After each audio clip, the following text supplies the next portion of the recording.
Hello and welcome to the Mini Sculpting Super Show Hangout for May 2018. Right now it's just me and Kettle working Hello. on some. Hey, glad you made it. Man, I gotta tell you, I have been really. I know I was super busy and I ended up, we didn't do a Hangout last month, but I really missed it. And I felt when this was coming up, I'm like, oh my gosh, I feel like it's been forever, but I guess it kind of has been 2 months. Yeah. So I'm going to try my best to do a hangout regardless of circumstance because I think it's a very good thing, and I really enjoyed hanging out with you guys and seeing what you're working on. Cool. Hey, Tharkin in the chat, welcome. So what are you working on, Kettle? A goblin champion for my spearman unit. Awesome. Yeah, I just finished. I finished my sculpt for the old school Facebook group. Oh, great. I need to get on there. I have not been on Facebook much recently. Need to see what everybody's been doing. Yeah, there's some pretty good sculpts in that. Awesome. I still have to start mine. I actually have. So I haven't posted my official, like, I'm in it picture because I wanted to have the figure posed, but I did make an armature. Oh, It's cool. old hammer proportions. I'm going to do something based on this. This is one of my favorite Games Workshop miniatures, the Henchman from HeroQuest, or Advanced HeroQuest, rather. I just love these guys. So I think I'm going to make a kind of maybe a sergeant or something to lead them, or captain, rather. Cool. Because they all kind of look the same. Yeah. But I should be thinking. So my wife wants to get into doing board games. Oh yeah. Once a week is something to do, and I was thinking of the board games I used to play when I was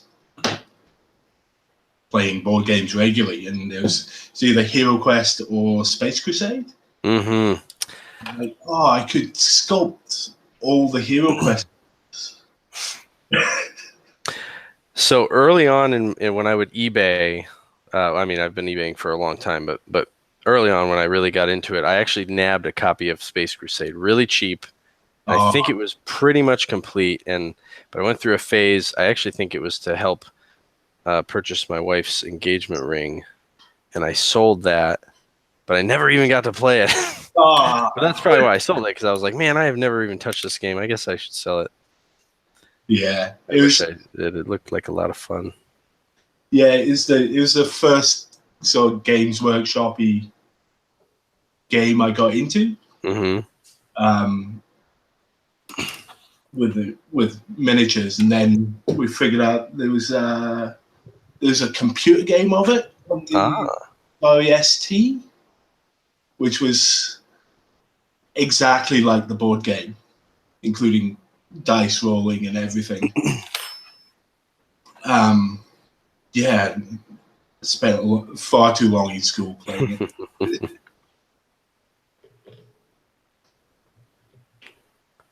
Oh, somebody else joined us. Is it Jay or Anton? Welcome. Hey, Josh, in the chat. Good to see you here, buddy. Well, I am working on. I'm going to patch up and bulk out the figure that I promised my second son that I would make him. So I've made a figure for my youngest and my oldest, and just like happens with the middle children, they just kind of skip by, get forgotten for a while, but they are always remembered. And I'm doing his miniature now. So, but it's been 2 months since I started, and when I had to adjust the pose a little bit because it was not to his liking. He's definitely my most critical art critic of a child, and so I had to. So some of it was breaking apart, so flaking off. It's gonna be some sort of dark elf adventurer for his D&D games.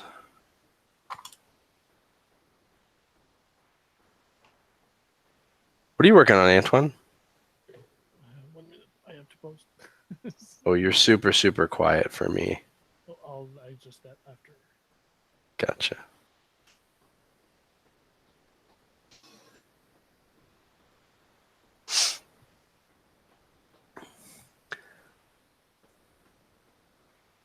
Ooh, Joshua Tumbry sold his Star Wars action figure collection to buy the engagement ring for his wife.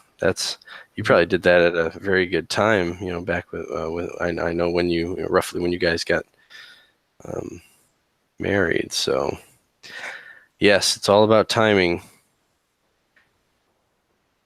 I sold several of my old Hammer stuff. I regret it now because I want a lot of it. And I didn't get that much money for it. I think I could have gotten a lot of money for it these days, though. Yeah. Oh well, somebody's enjoying it. Yeah, I did the same. I sold all my old Hammer stuff when I went to uni. Mm-hmm. I just didn't have the space for it. Yeah. And now I'm like, I wish I hadn't done that. That's the biggest thing with space. It's a killer.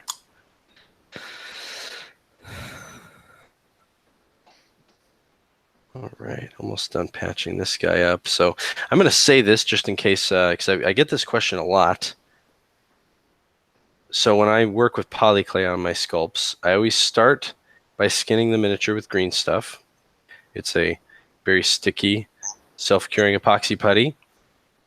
As you can see, most of this figure is already coated with polyclay, but there's a couple spots that I needed to redo. So that's okay. You just stick the putty on. But the number one thing is when you're done doing that, before it cures, you want to apply the polyclay.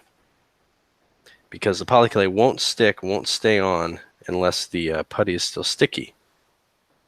And then when it cures, they kind of fuse together a bit. Unless the clay really dries out, then it can kind of flake off a bit. But as long as you're not letting it sit out by itself for a long, long time, by the time you get other material on it, it's usually just when it's this very thin stage. So, but yeah, I get a lot of questions where people, they don't realize, and I guess I just haven't been articulating it as well in my videos, or I did a long time ago. But you want to stick the putty on, then stick the clay on before the putty's cured. And then it will be much more stable.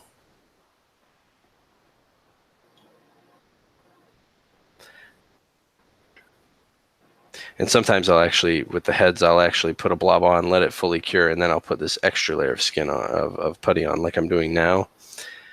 And that way, there's a little bit more bulk and substance underneath. So, because if you have a lot of putty on a very small understructure, it can slosh around a bunch, which you definitely don't want with faces, because there's a lot of little fine details you don't want to get screwed up.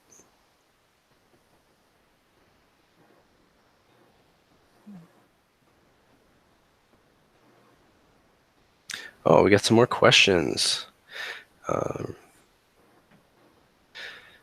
Someone's name in Russian. I don't know how to say that because it's spelled in Russian, I think.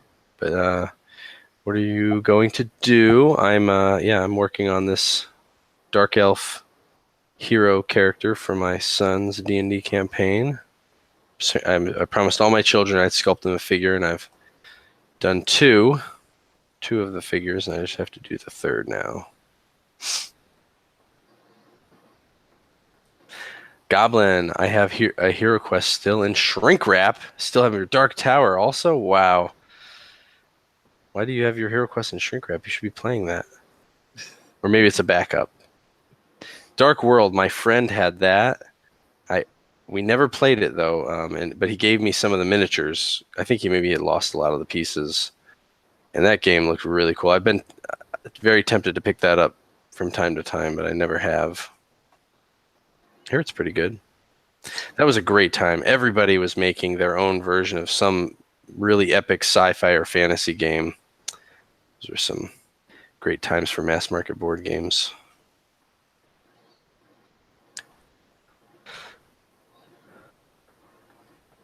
Geo Sam used to collect and paint Rail Partha and D&D minis back in the early days. That is the main thing that I started collecting. I mean, I think my first, I'm trying to remember I can't really remember what my really absolute first miniature was. If it was a Space Marine, but regardless of if it was that or not, what I collected for a long time was just I would every week, every couple days, within a week, I would go buy another Real Partha D&D character. I had tons.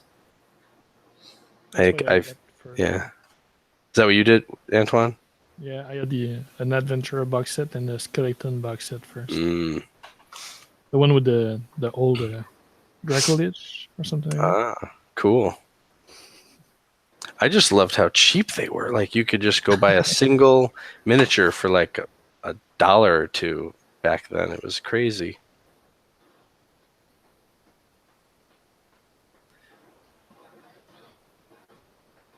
Alexander Britt. Thanks, Goblin. Okay, so Goblin has a question. Do I know how long Procreate will last if not stored in the freezer? I've never officially timed it, but I have let it go. So it's usable if you leave it for a long time. But I've found a month might be okay within a month of you just like leaving it, not using it at all. But once you start to get a couple months, you really start to notice that it feels different. It's much tougher. It's harder to mix, and it doesn't feel as fresh when you're sculpting with it. So unless you're sculpting a lot with it and using a lot, I just pinch off a little at a time. Like, I pinched this off for when I went to Adepticon. This little bit right here, it's, I don't know, maybe the size of a dime. But I don't do a ton of figures in this, so I don't need a lot. I just keep this for little extra bits. I'm gonna feel it real quick. It's probably been 2 months. This actually doesn't feel too bad, so it might be more like 3 to 6 months, but just to be safe. But this putty itself, is 5 years old, maybe. But I keep it in the freezer, and then I pull out a little bit at a time to use. And that works great.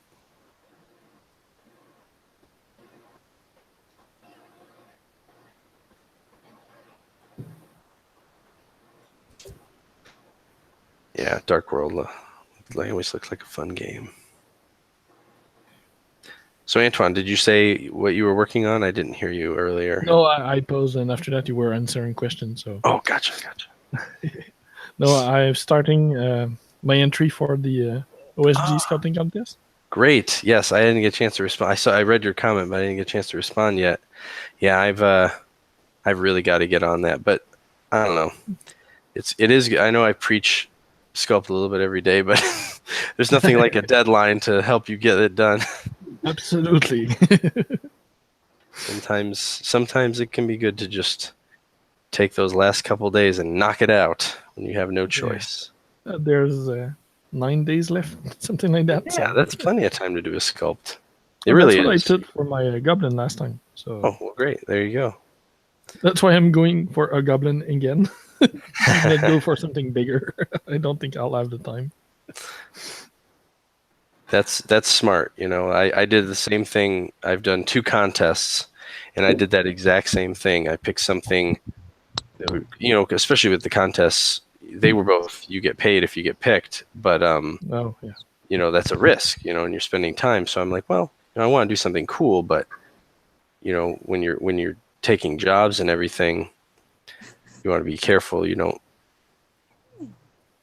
don't want to say give your all, but you can't necessarily afford to give all of your time away on speculation like that. But I still think they're great to do. So you just be smart about it. Pick something that you can knock out, but might impress people, and it can work out. Mm-hmm. Doesn't always have to be this grand epic piece.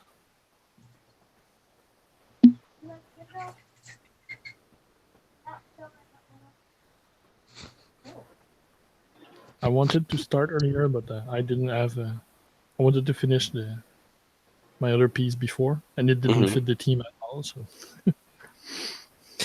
Speaking of that, I'm very curious to see, because I know there's been a lot of talk about defining the subject matter more in future ones. So I'm very curious about that. I actually like that. Me too, because I don't know what to sculpt for. Right. Yeah. It's so wide open, and plus it gives you a chance to do something you might not have done otherwise.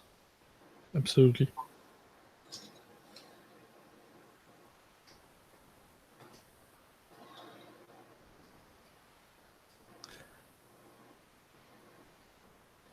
Have you ever sculpted substantial things like smoke, fire, or magic energy? Maybe an idea for a video. Yeah, that is a good idea.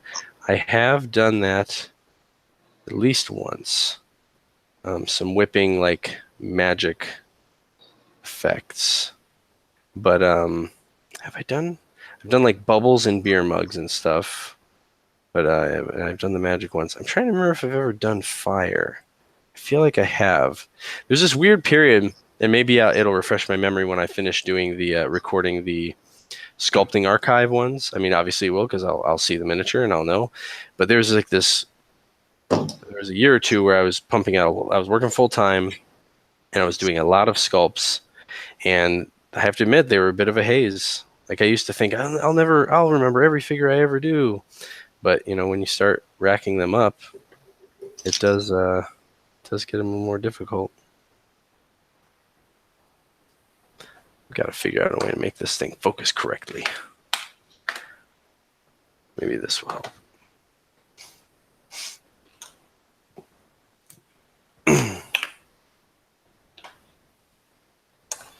It's that background.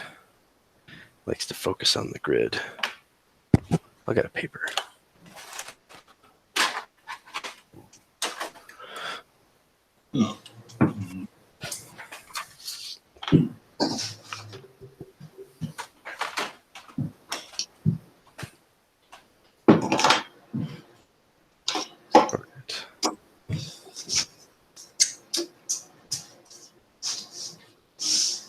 I don't know. There we go. So yeah, oh shoot, I gotta remember to cover the rest of this material.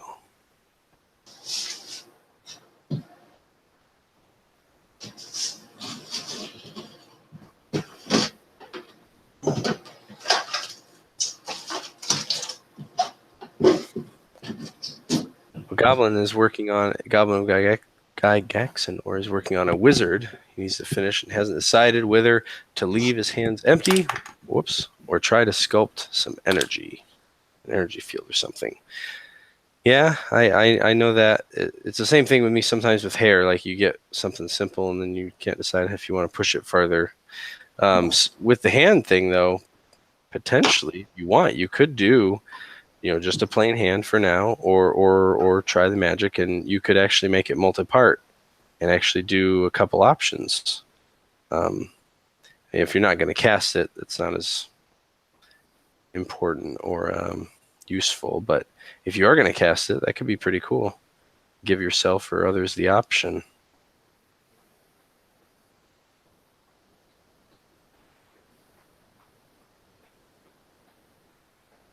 That's actually, I actually just remembered, that just reminded me, the character that I was talking about that I did like some wispy magic effect, it actually was multi-part. It was, you could have that wispy magic effect coming out, or you could just have him holding like a small ball of fire.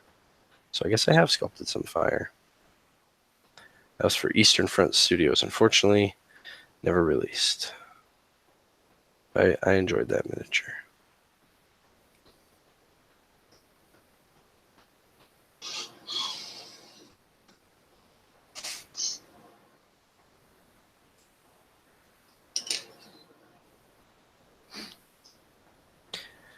All right.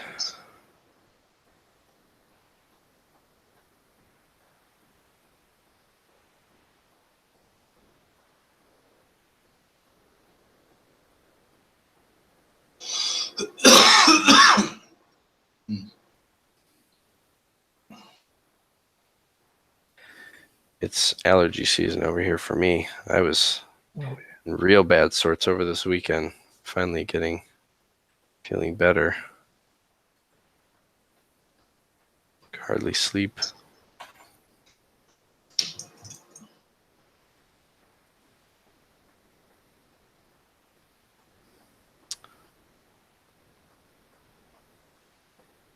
So I mentioned on Patreon that one of the things that I've kind of been doing in the background that's been part of kind of my hectic schedule has been, I took on a illustration job, something I've been wanting to do for a very long time.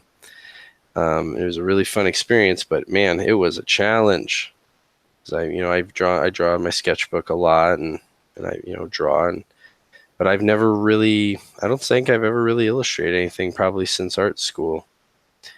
And it's always been a challenge with color and everything. So it was basically a huge learning experience the whole time. Very stressful and straining. And I'm going to do a full form video topic about it, because I think it'd be very valuable with how we approach sculpting and how you can go forward with that. So, but I figured I'd ask you guys. I'll answer you this question real quick. Let me answer this question real quick, then I'll ask my other question. Where did I go to school? I went to Indiana Wesleyan University. So it wasn't a full-on art school, but I majored in illustration and computer graphics, and took several other artistic-related classes. And yeah, it was a very good education, and really enjoyed my time there, even though I took it a bit for granted and sometimes was whiny about it. But in hindsight, I realize how blessed it was, and how much I really learned. Okay, my question. My question was, have you guys ever taken on a project or started something where the simple way I could say it is where you struggled with it. But what I mean by that is basically you realize you weren't there yet. You weren't ready for it. Your skills weren't up to task. Oh yeah. Yeah. Yep.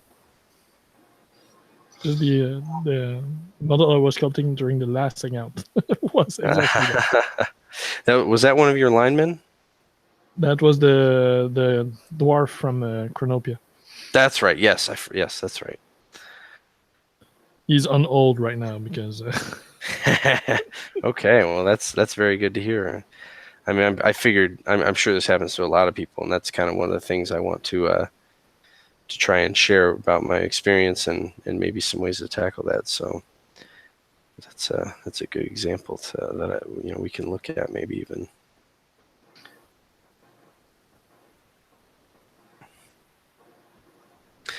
So for me, this illustration was definitely one, but it's definitely happened. It's definitely happened with miniatures as well. I think in some ways not quite as much. I think that's for a couple different reasons, but I'll save that for the video.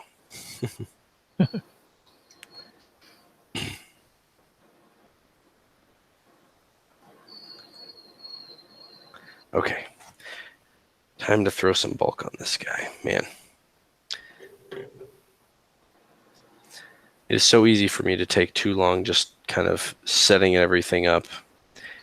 And the bulking stage can be fun, but I also kind of hate it because it's just like there's so many ways the figure can go, even when you know where it needs to go. You put on a bit and you're like, oh, it's good. And then you realize, oh, no, it's not good there. And so you add a little bit somewhere else. And then, oh, you got to add a little more there. It just feels like it never ends sometimes. I used to think the part I hated was the last minute refining of details. But the more I've sculpted, the more I like that stage. And I think it's because I've started to see and understand how long certain details are going to take.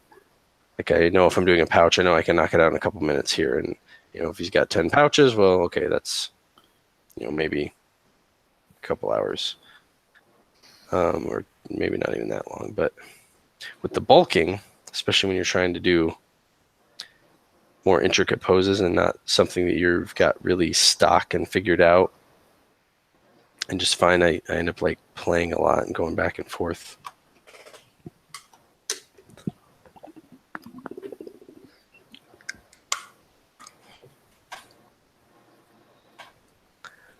Goblin isn't too good at portraits. We have done some good ones. Yeah, that's good.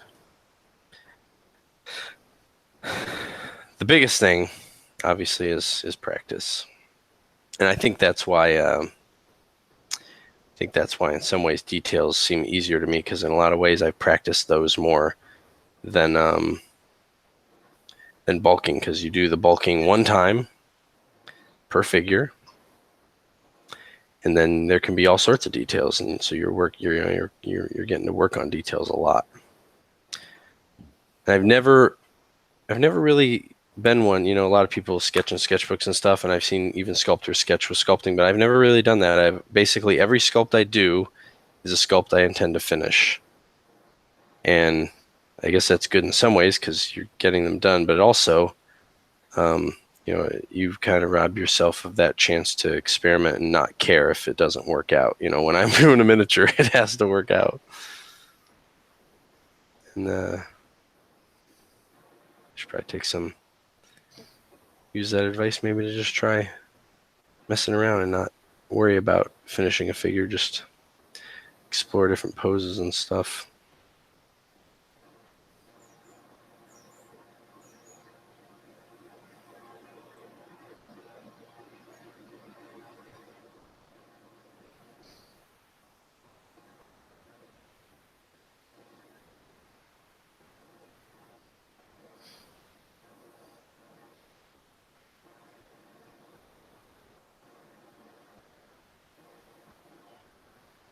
So Antoine.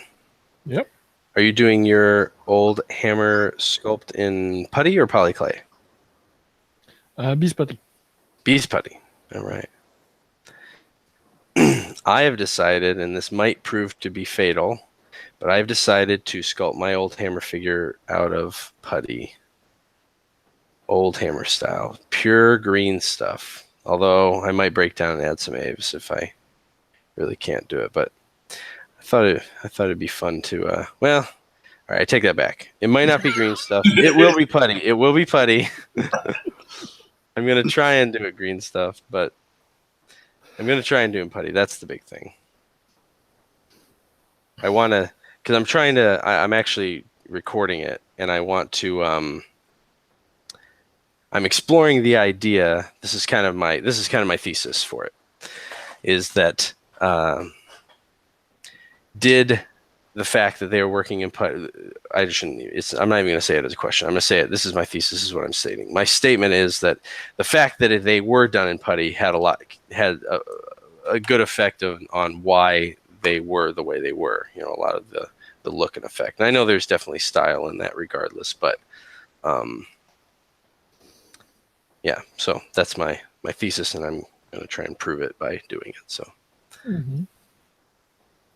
I know for a fact for me that I do sculpt different. I approach differently when I am doing straight putty versus the polyclay, just because you can go back and fiddle so much.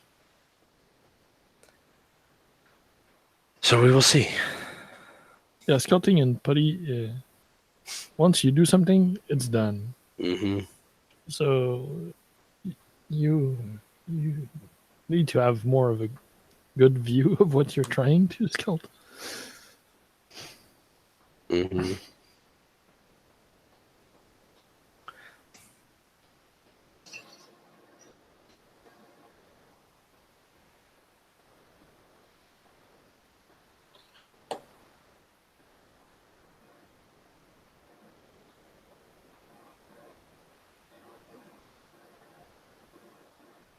Okay, I think the Hippo I just finished. That's my third miniature in clay.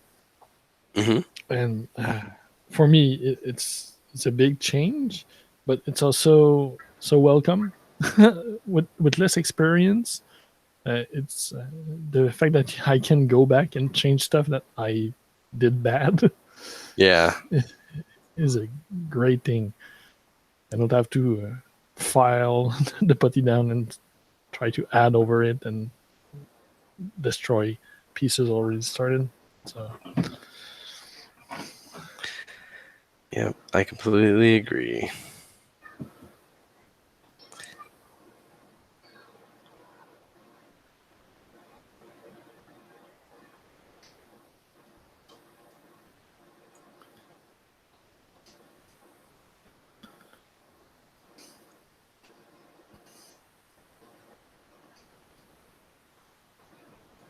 like the dwarf I mentioned before when you asked the project that was too big.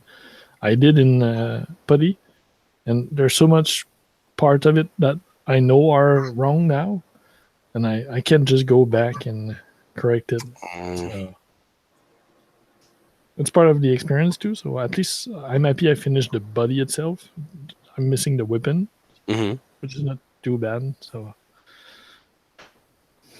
but it's less interesting to go back because I know there are so many mistakes on it. Well, no figure is a bad figure in the respect that you learn from it every way, and as long as you're trying your best every time. Mm-hmm. Yes, I'm happy I So don't did be it, too hard on yourself. but as it's done on a reference illustration and it doesn't really look like it, it's less interesting to try to finish it.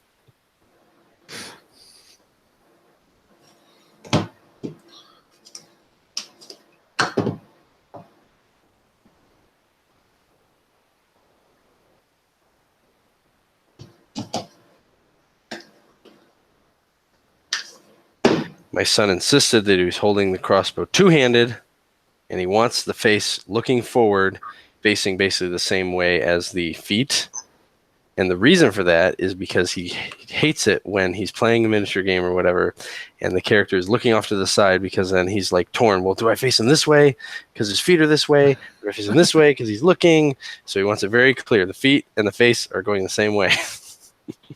I think it'll look okay, but I had something a little more, I don't know. This is probably better, actually. I'm glad he forced me. This is an example of doing something I might not have chosen to do, because it's more, I mean, it's not a boring pose, but it's certainly more mundane than, the standing pose I did have going on. A little less heroic, a little more dungeon delvey, but, that's what he's doing, so that makes sense. Less action pose. Yeah.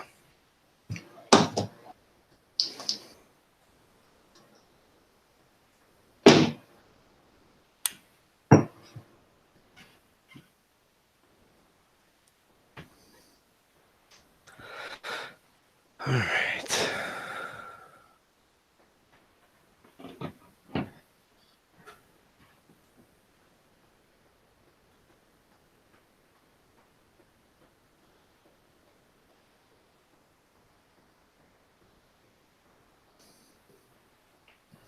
So I've been bit by the Necromunda bug. I kind of put it off for a long time. I was excited at first, and then I was like, I don't know, is this going to be, because I'm a huge Necromunda fan of old. And so I told my buddy finally, I'm not getting it until I play it. And so we finally played it, and I think it's amazing. It is old Necromunda, but better, but like modernized in good ways. Not cheap, not chintzy. The leveling up, the campaigns, all there. I think it's got some really good refinements that actually make it run better. Certainly the gameplay is a little more dynamic, because it's not move your whole team, then move their whole team, and I'm really liking the miniatures.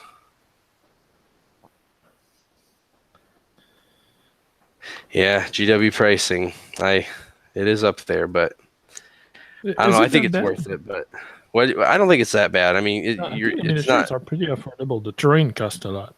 But, yeah, it's $40 per squad, without discount from whatever online retailer you might get it from. And man, those kits are crazy. I'm still blown away. What did I find? Oh, I was looking at, I had some old Beastmen. I'm going to try and do a Beastman bounty hunter conversion rather than buying the Forge World one. And I was looking at that. Yeah, those are very expensive. And I had a sprue of those guys and a sprue of the new Vansar, and I'm looking at them, and just there's so much wasted space in those old ones. I don't know if it's because they didn't. I don't know. I'm sure there was technical limitations, but like every inch of this sprue is packed with stuff, and they are a little fiddly to put together, but oof, they look awesome. Actually, I think I have one over here. I'm waiting for the Redemptionists if they do them again. Yeah, I have hopes they will do everybody. It's such great variety. So Yeah, here's one of them.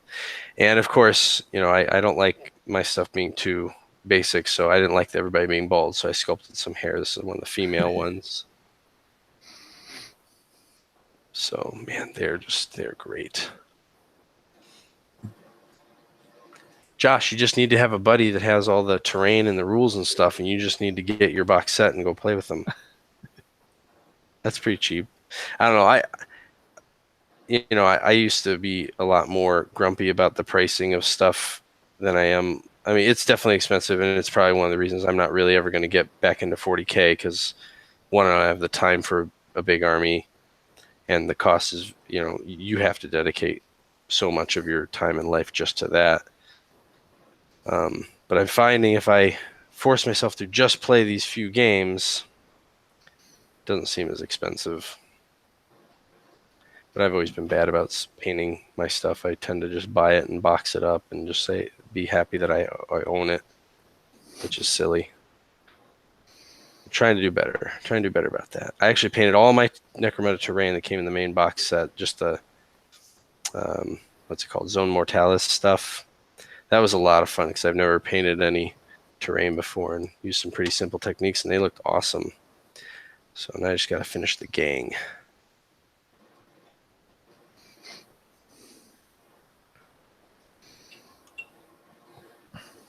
Oh, that's right. Yeah, Josh is the game father, and he is the buddy that gets people playing. That's that ended up being costly when you're the alpha gamer in your group. Yep. Good point. You got me there, buddy. I needed to get out. There's actually a pretty great gaming community down here near Louisville, but just sitting in my house dreaming of gaming instead of getting out there and meeting people and actually gaming with them.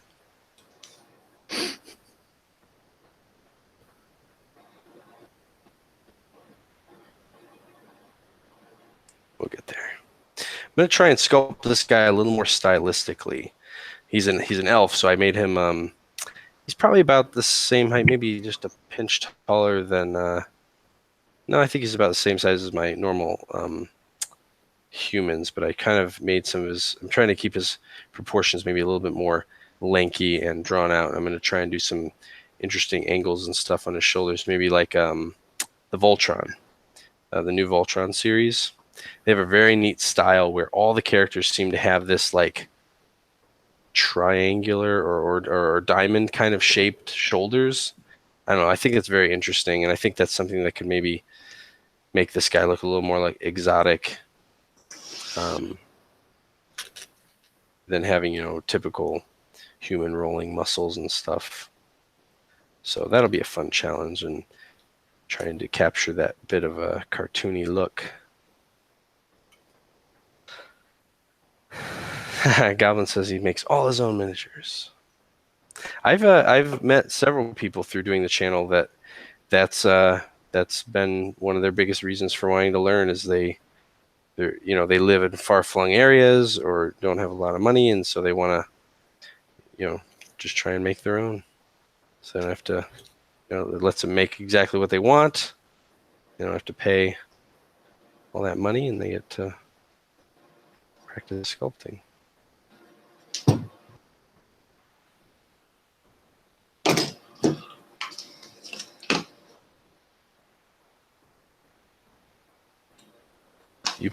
Goblin played Rum and Bones this weekend, and he said it was fun but a constant slaughterfest. For you or him or just everybody, just everything dying constantly?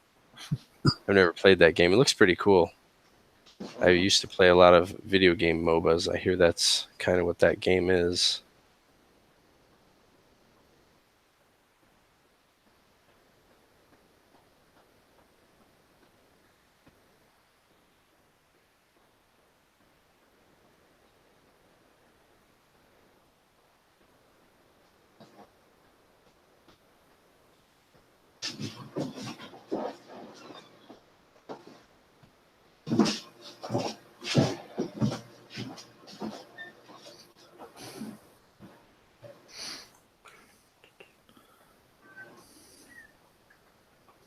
Oh, the Kraken comes out and kills everyone. That's funny.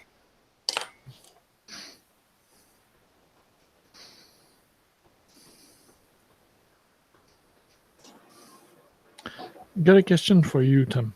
Absolutely. What's up? What gauge size do you use for your armature wires? I use 24 gauge. I just use regular galvanized steel that you can get from any hardware store. This is not that. This particular material, what is it? Let me see if I have it. I think it's on here. But that's what I've used for almost all my sculpts throughout my career. This is, let's see. Now this is weird. This is something my friend Trey recommended trying that he used when he soldered, when he does soldering. This says it's 20 gauge steel. I can't remember what it's called. It's some sort of beading wire thing you can get from like Hobby Lobby or Michaels. I think they call it just gold wire or whatever, but it's not 20 gauge. But I think it is slightly bigger. Let me see. I have some 24 gauge right here. It is slightly thicker, but maybe only barely. But it tends to be a lot more rigid, a lot sturdier. Like this 24 gauge steel is fairly flexible, which actually I kind of like because I tend to move my armatures around quite a bit. But this is nice. It can be actually very nice for working with polyclay models because it's definitely sturdier. You know, I'm pushing on this guy, and I can, you know, he bounces back pretty well. If this was a 24 gauge one, if I pushed, there would be a tendency that he might want to stay where I just pushed him a bit until you start getting a lot more material on it. So next time I'm in Hobby Lobby, I will try and look exactly what that is, just if you want to try something different. But I don't like anything much bigger, much thicker than that unless I'm working on a larger miniature, because especially if you're doing polyclay, because it just bulks up pretty fast. Yeah, I was using the thing I had in on end before were just a brass wire. Mm-hmm. It's really bendy. Yeah. So, the straight brass rod, or was it actual wire? The wire. Oh, okay. Yeah, that can be very soft. Yeah. I think you'll like the steel. It's still but flexible. I got steel, but I didn't find anything under 20. Oh, yeah, that's pretty thick. So that's what I use for the goblin, but I find it thick and also hard to bend for the joints. Mm-hmm. Yes, it definitely is. Hey, welcome, Kevin. Hey. Yeah, I would definitely. Well, yeah, that would be very challenging to do something smaller like that, especially with 20 gauge. There's a really, really cool store in Canada, I believe. I think they're in Canada. They might not be. They're in North America. I feel like they're in Canada. The Ring Lord. It's called. I think it's called the ringlord.com. And they actually sell all sorts of wire specifically for chainmail. That's kind of their market they're selling to. But they have a huge variety of wire. I believe they go down. I think they have some that go down to our size because there's a lot of jewelry chainmail making as well, which would use the finer materials as well. So that could be a place to look if you can't find it in any of your local stores. Yep. Or if you want to make chainmail, you can just get a bunch of stuff. Oh, I already did chainmail enough. I haven't done that in a long time. I've been thinking about doing it again because I gifted my one shirt I made off to someone, and I kind of want to have one again. The LARPing terrain I went to back in the days, they're doing kids events now. Where you go with your kids and the kids and parents. So I'm tempted, and also it's a single day instead of being the whole weekend where you have to sleep in the wood. So that's I think cool. again sleeping in the wood, but it's rough when Monday you go back to work. So I've been thinking of trying it again, but I won't do another chain shirt. Oh my gosh, it's unbelievable. It blows me away that people used to make, dozens of these or whatever, and two that they would do riveted versions. Yeah, the riveted version is crazy. Yeah, I mean, it's hard enough to do now. I can't imagine doing it back in the Middle Ages. Pretty amazing. I'm usually amazed by most of the things we did back in history like that. It's wild what we did with the tools we had back then. Put a little bit of leg muscle on this guy. Okay, well, we got some questions.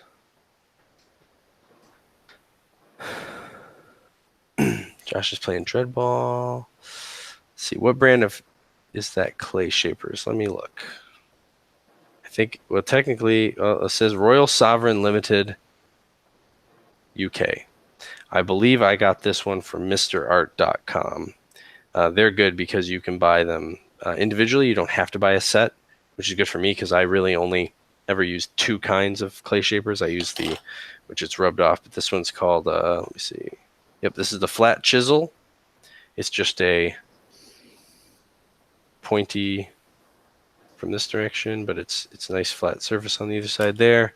And then I use the round taper point. I think sometimes it's called round taper, but it's just rounded all the way around, comes to a point. And that's all I ever use. I mean, you might prefer certain tips, so it might be good to get a set. I did originally buy a set, and then I found that these were the only 2 I ever really used, so I don't keep them in my kit. The other one's in my kit.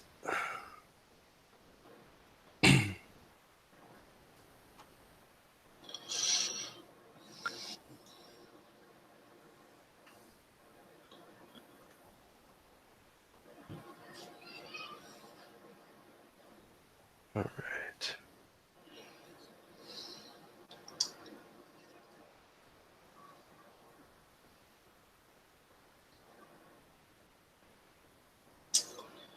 Oh, Bino Crafts. Hi, Tom. I'm one of your followers from Egypt. Welcome.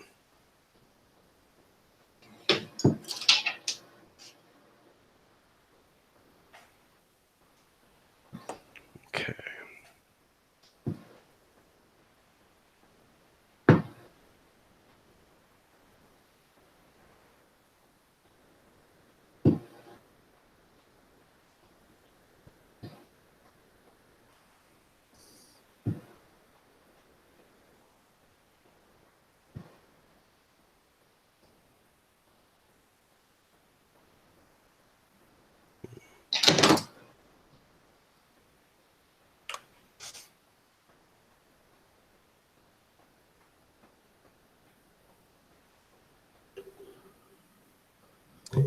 So how many of you backed Fireball Island? I didn't.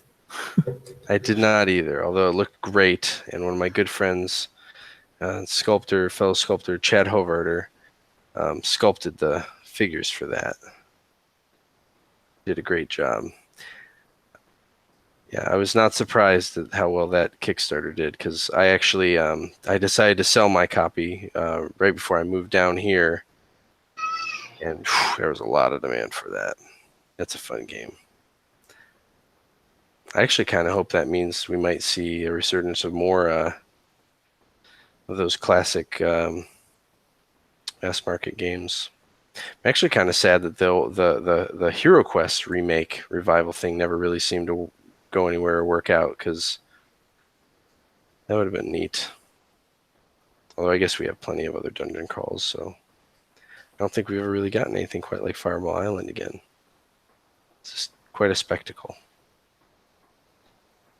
It's hard to do games like that in the mass market, if not impossible anymore, because they just won't give the shelf space for boxes like that.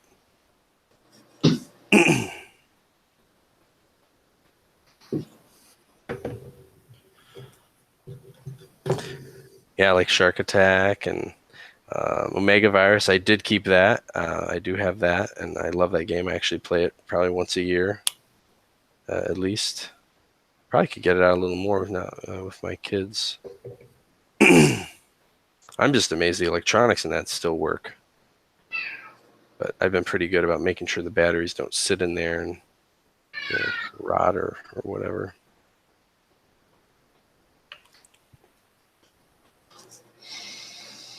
Oh, that's great news. So Restoration Games, that's the company that's doing Fireball Island. Yes. They're doing a bunch of old games, apparently. That's awesome.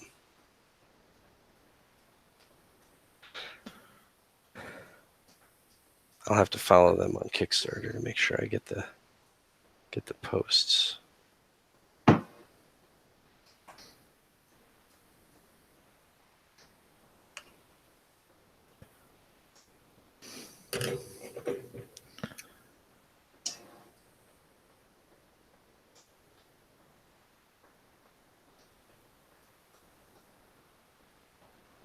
Come on.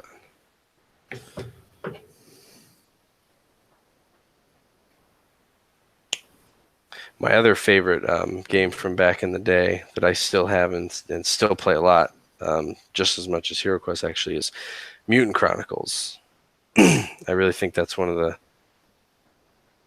I'm just gonna say I think it's one of the greatest games ever made, to be honest. It's so simple and basic. Now it does, the rules were a little wacky with how they walked you through things, but once you get it, it's not a big deal. But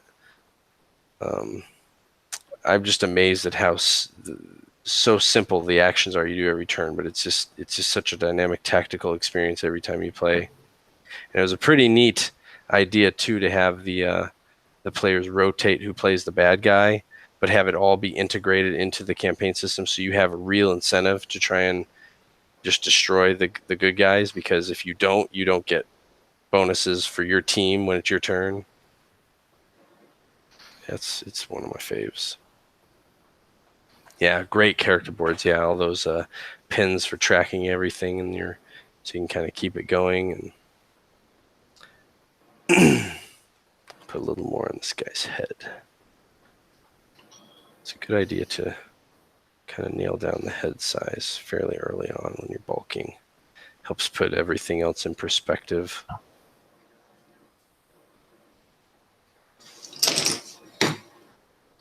Since so much of your proportions is really based on how you're treating your head size.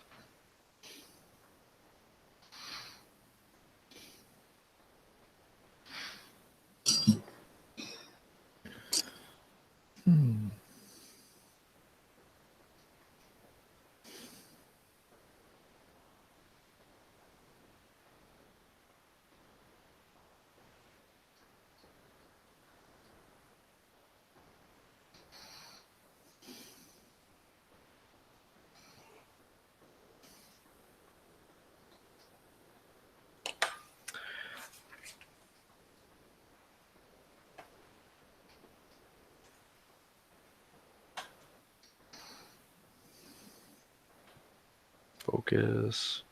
There we go. I'm going to try and do more of an elongated face for this character as well, again, to just try and push him away from looking like a human. Good night, Joshua. Thanks for stopping by.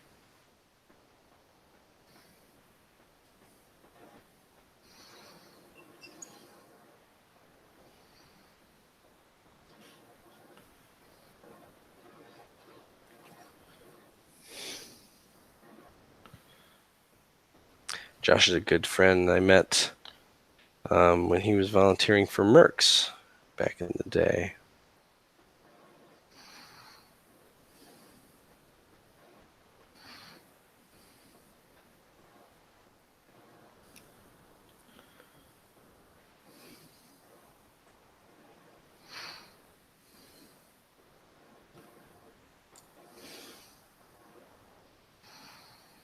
Do you still sculpt for MegaCon or? Nope. I don't really sculpt for anybody but myself these days. Doing the channel, I did. I can't say who. I'm not going to say who. I did do a freelance commission right before Adepticon. I'll be posting about it once he makes the announcement, but I don't want to give anything away because I don't know when. I just don't want to steal any thunder and stuff. So, but I'm pretty excited about it. The guy that got a chance to meet and kind of helped him out a little early on with some questions on who to work with and whatnot, and it was neat to see his game really grow up and do well and everything, and then have a chance to actually be a part of it later on too. That was really cool. So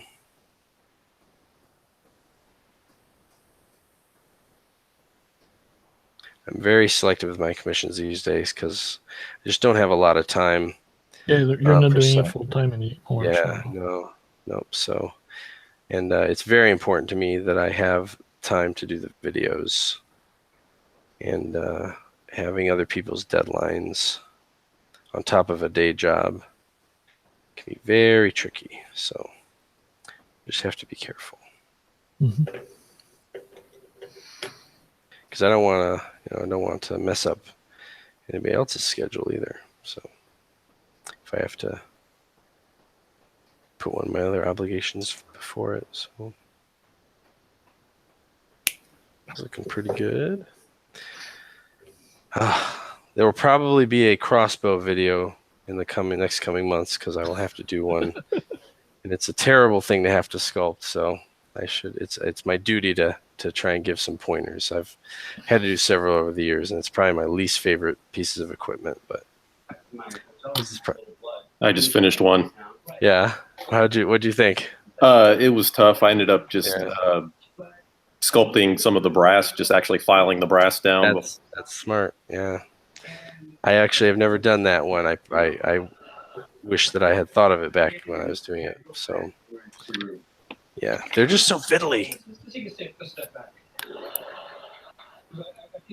Is it part of the miniature that's going to be part of the cast integrated with the figure, or is it separate? Yeah, cast I'm gonna do it. I'm gonna do it on this guy. This is single cast. All of my kids' figures I'm doing single cast just to make it nice, easy, straightforward, and cheap to make. And yeah, plus he wants him to hold it, across his body anyway, so it'll work very well. But yeah, I'm trying to think. I don't recall. I've done it both ways in the past. To having it attached and having it integrated. And it's definitely can be nice if you can integrate it, because it's so easy for it to have to be a separate piece, just because it goes perpendicular to the body, holding it more naturally. But it can look a little wonky depending on how you have your character hold it. Like, oh, he's obviously holding it for casting. Yeah, I'm doing mine separate, so I might be able to cast a bunch of them for later figures, so I don't have to sculpt it again. Yeah. That's actually something I've been trying to be a little bit more mindful of myself. Is I'm like, whenever I'm sculpting, and I found it slowed me down, but it's also probably given me the style that people enjoy from me, is I'm very literal about the character and how things should be placed and the space they're taking up. And I do everything I can to not have to just do random backfill. But man, it really kind of wastes a lot of time, because sometimes you can just put something on there, put a little backfill, and when somebody paints it up, the figure looks fine. You can spend a lot of time kind of overthinking it. But I don't know. There's ups and downs of it. So, all right, we want to focus. Goblin wants to see Kevin's mini for a minute. Yeah, Kevin, I forgot to ask you because you came a little late. What are you working on? I'm working on more of the figures that were inspired by the Malazan Book of the Fallen. Awesome.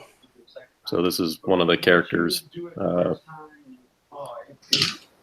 He's one of the leaders in the early books. Cool. Most actors were saying this, they would seem pretentious and feel like, I don't like doing my stunts more than once, and with you, it's like, yeah, you like, thank you for your stuff. And I feel like I should be saying to you, you are the craziest. He's looking good. The movie is wild, and people who love your stuff like me are going to enjoy it. Thank you so much for coming to the show. I appreciate it. About my clay shaper or Kevin's clay shaper? That's a question from the chat. You said you had the, what was it, the Royal Sovereign? Yeah, Royal Sovereign. That's the set that I have. This is actually what the package looks like when you buy it off of Amazon. I believe that's the main company that does them. I think there are some other brands, but And then one I've seen for a long time. this is also, they call this a color shaper. It's the same brand. This just has the softer tips. So I do a mix and match.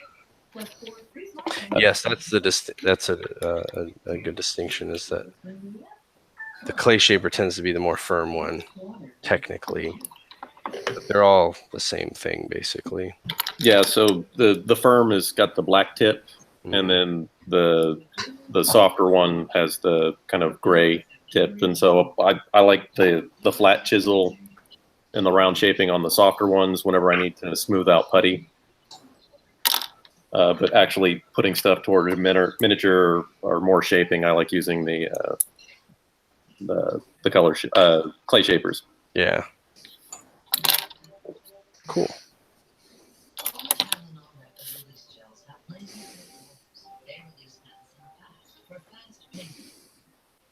Thanks for bringing that up, Goblin.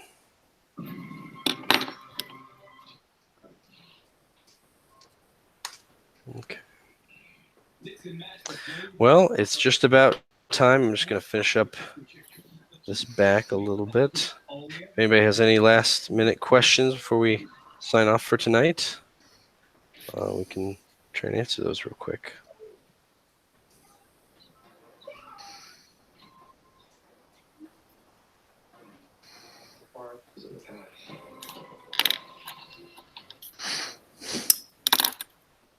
Man, it feels good to be sculpting the whole miniature again. It's actually been a while since I've been doing this. So just been caught into so many little itty bitty projects. Why isn't this longer? I have been thinking about possibly doing more or different ones. So while this one might still only be an hour, we'll see. I'm thinking about doing more of these live streams and stuff. So, and at different times too, to make it a little easier for people at different parts of the world, not have to stay up so late, whatnot. So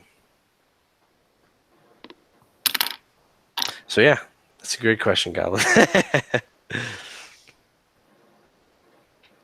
All right. Well, thanks for stopping by, guys. Thanks for hosting. Yeah, great talking and sculpting with all of you. Great conversation as usual. And I look forward to seeing you the last Wednesday of June for the next Hangout. Okay. Cool. All right. Have a good night, guys. See you later. Bye.